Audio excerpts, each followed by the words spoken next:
everybody. I just wanted to cover a few things that I talked about on the webinar.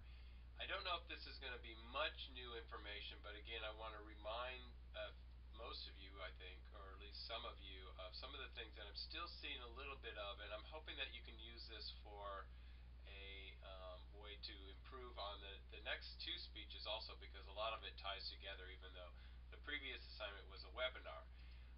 The first thing is you want to think about, because still some people are forgetting some things like the signpost where you have the preview of the main points, and think about the analogy that you would with a written paper. Okay, you have three sections. You have the intro, and you tell them what you're going to tell them.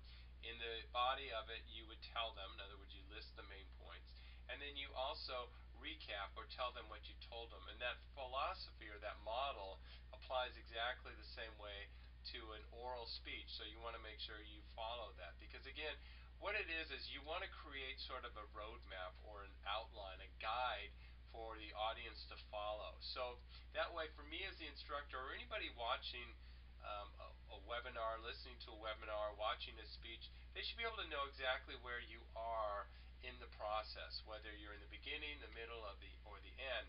So you can't be too clear, of course. So you want to make sure that you do what you can to be very clear and well organized. Also, you want to make sure that, and some of you at times were the approach to the information sounded a little bit more persuasive than informative. So I want you to be clear that this is for the webinar and also for speech 2, in case you need to make modifications, that it be informative. You're providing information and you're not trying to take a stance on anything or persuade the audience to do something. So again, think about it in that terms when you prepare for speech 2. Now of course speech 3 is persuasive and that's your objective, but for speech 2 it is not. And that's pretty much it. So hopefully this covers some information that is helpful for you, and if you have any questions, of course you know what to do.